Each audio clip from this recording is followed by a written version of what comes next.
आज महाराष्ट्र राज्याचे माजी उपमुख्यमंत्री दिवंगत अजितदादा पवार यांच्या जयंतीच्या निमित्ताने राष्ट्रवादी काँग्रेस पार्टी शिरपूरच्या कार्यालयामध्ये जयंतीचा कार्यक्रम या ठिकाणी पार पडलेला आहे।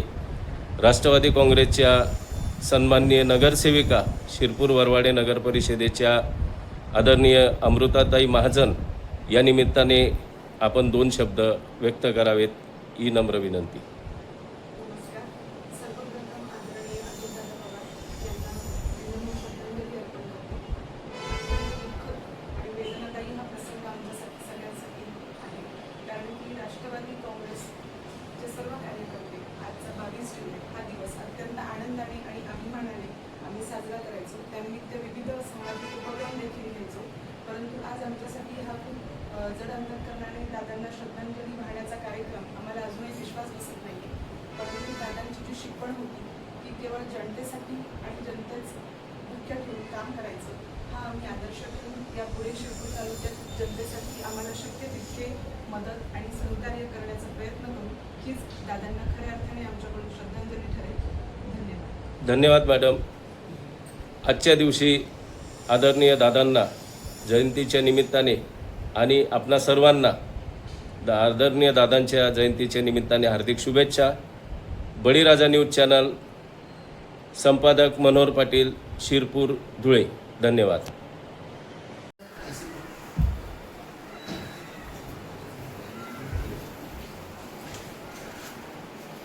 आज इथे जमलेले सगळे शिरपूर राष्ट्रवादी काँग्रेसचे अजित पवार गटाचे आपण सगळे सन्माननीय सदस्य पदाधिकारी यांचं मी इथे आज या जयंतीच्या कार्यक्रमाला इथे मनपूर्वक स्वागत करते। अत्यंत दुःखाची गोष्ट आपल्या सगळ्यांसाठी 28 जानेवारी 2026 रोजी हा काळा दिवस आपल्यासाठी सगळ्यांसाठी उगवला। नाहीतर दरवर्षी आपण 22 जुलै हा अतिशय आनंदाने उत्साहाने दादांना शुभेच्छा देत साजरा करायचो, परंतु हा वर्ष आपल्यासाठी सगळ्यांसाठीच अत्यंत दुःखाचा आणि जड अंतकरणाने आपण दादांची जयंती आज साजरी केलेली आहे।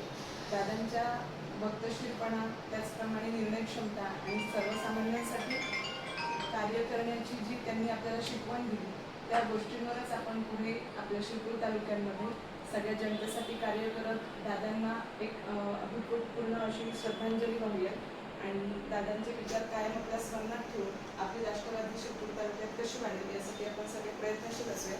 आपण वेळात वेळ काढून इथे जयंतीसाठी आलात आणि या जयंतीचं आयोजन आपले बाळकृष्ण दादांनी केलं, त्याबद्दल मी आपल्या सगळ्यांचे धन्यवाद व्यक्त करते। आपल्या पक्षाचे नेते आणि आपल्या पक्षाचे सर्वस्व माननीय स्वर्गवासी अजितदादा यांच्या जन्मतिथीनिमित्त आपण सगळे जमलो आहोत।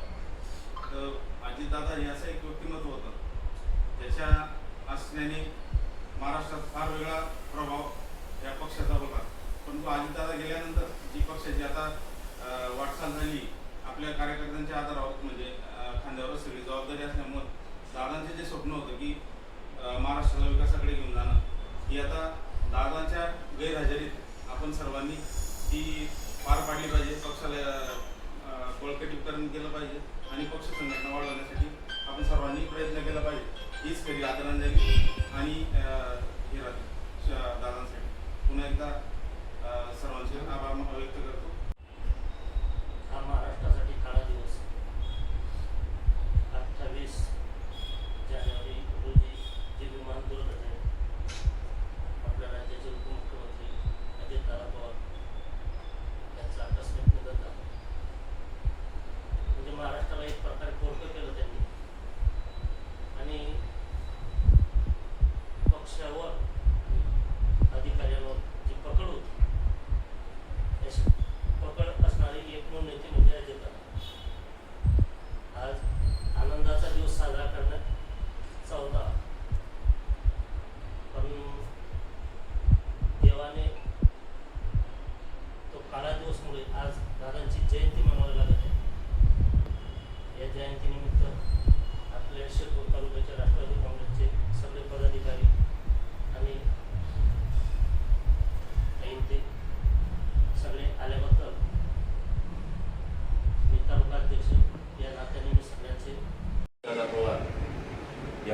जयंतीचा कार्यक्रम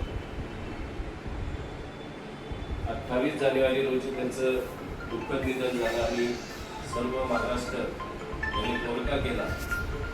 महाराष्ट्र शासनाचं धन्यवाद या ठिकाणी व्यक्त करावं लागेल की त्यांनी एका वक्तशीर आणि शिस्तप्रिय नेत्याच्या जयंतीचा दिवस हा शासकीय कार्यक्रम म्हणून घोषित केला. त्याबद्दल आपल्या सगळ्यांच्या वतीने आपण महाराष्ट्र शासनाचं देखील या ठिकाणी अभिनंदन आणि आभार मानूया. आदरणीय दादांनी आपल्या कर्तृत्वातून संपूर्ण महाराष्ट्राला दाखवून दिलं की नेता कसा असावा आणि अशा या हुनरी नेत्याचं आपल्यातून झालं हे खरोखर वेदनादायी आहे. दादांना जयंतीच्या दिवशी भावपूर्ण श्रद्धांजली हा शब्द वापरणं खरं तर हा शब्दकोशात किंवा कार्यक्रमात न शोभणारा किंवा न भावणारा शब्द आहे. परंतु दुर्दैवाने जयंतीच्या दिवशी त्यांना भावपूर्ण श्रद्धांजली देखील आपल्याला अर्पण करावी लागते. आदरणीय दादांच्या आत्म्यास चिरशांती लाभो यांच्या जयंतीच्या निमित्ताने आजचा हा कार्यक्रम या ठिकाणी आपण आयोजित केलेला होता. आदरणीय दादांच्या जयंतीच्या निमित्ताने आपण सर्वांना काहींना या ठिकाणी आपण हार्दिक शुभेच्छा देऊया. या कार्यक्रमाचं आयोजन आदरणीय तालुकाध्यक्ष भानुदादा यांनी केलं. त्याबद्दल त्यांचं देखील या ठिकाणी मनापासून आभार. दादांना जयंतीच्या दिवशी आपण त्यांच्या कार्याला आणि त्यांच्या कर्तृत्वाला सर्वजण या ठिकाणी सलाम करून त्यांना मी या ठिकाणी भावपूर्ण श्रद्धांजली देखील आपण